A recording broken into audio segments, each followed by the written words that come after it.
आपको किस तरीके से सोल्व करनी है। यूजिंग फॉर्मूला, आपको प्राइम फैक्टराइजेशन या अदर कोई मेथड लगाए बिना डायरेक्ट फॉर्मूले का यूज करके किस तरीके से इक्वेशन सोल्व करनी है।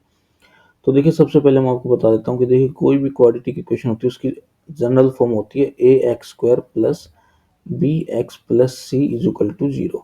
ये इसकी जनरल फॉर्म है किसी भी क्वाड्रेटिक इक्वेशन, यानी कि एक्स स्क्वायर के सामने जो नंबर है वो हो गया ए, एक्स के साथ जो है वो हो गया बी, और बचा हुआ हो गया सी, इंक्लूडिंग साइन। साइन आपको कंसिडर करके चलना है, ठीक है। तो देखिए ये कोई क्वाड्रेटिक इक्वेशन अगर इस तरीके से दी है तो सबसे पहले आपको डिस्क्रिमिनेंट निकालना, डी निकालना। डी होता है डिस्क्रिमिनेंट, डिस्क्रिमिनेंट, ठीक है। डिस्क्रिमिनेंट निकालना, डिस्क्रिमिनेंट का फार्मूला क्या होता है, वो होता है आपको क्या करना है, बी स्क्वायर माइनस 4ac निकालना है, ठीक है। बी स्क्वायर माइनस 4ac आपको निकालना है। अब जब ये आपके पास डिस्क्रिमिनेंट की वैल्यू आ जाती है तो आपको x के लिए क्या करना है, डायरेक्ट फार्मूला लगाना है, minus B plus minus under root D upon 2a। बस इसी फॉर्मूले को बोलते हैं क्वाड्रेटिक फार्मूला, ठीक है। क्वाड्रेटिक इक्वेशन सोल्व करने के लिए जो फॉर्मूला हम लगाते हैं उसी को क्वाड्रेटिक फार्मूला बोलते हैं। एक छोटा सा मैं एग्जांपल लेता हूँ, ज़्यादा डीप एग्जांपल तो नहीं लूँगा, एक छोटा सा एग्जांपल लूँगा। सपोज कीजिए मेरे पास एक क्वाड्रेटिक इक्वेशन है एक्स स्क्वायर प्लस 4x प्लस 4 इज इक्वल टू 0। ये मैं क्वाड्रेटिक इक्वेशन सपोज करता हूँ, ठीक है।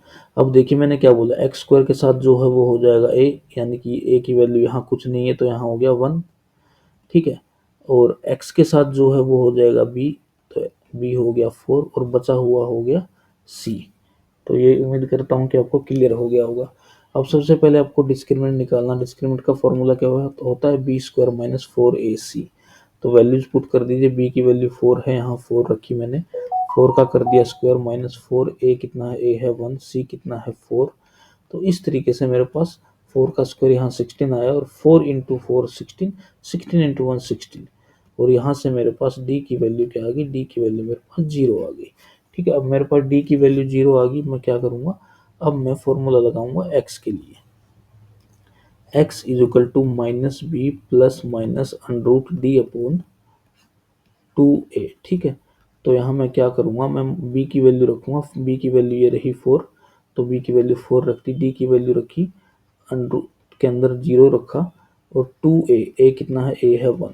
तो इस तरीके से मेरे पास वैल्यू कितनी आ गई, देखिए अंडरूट 0 तो कुछ होता नहीं है, माइनस 4/2i कट के आ गया 2, माइनस का 2। तो देखिए इसके दो रूट आए, दोनों रूट बिल्कुल सेम है, ठीक है। इस इक्वेशन की दो वैल्यू आई और दोनों वैल्यू सेम है, यानी कि -2 -2। और क्वाड्रेटिक इक्वेशन के हमेशा दो दो रूट होते हैं, चीज़ आप याद रखिएगा। उसको क्वाड्रेटिक इक्वेशन बोला ही इसलिए जाता है क्योंकि उसके दो आंसर आते हैं। तो ये बेसिक था कि किस तरीके से आपको फॉर्मूला यूज करके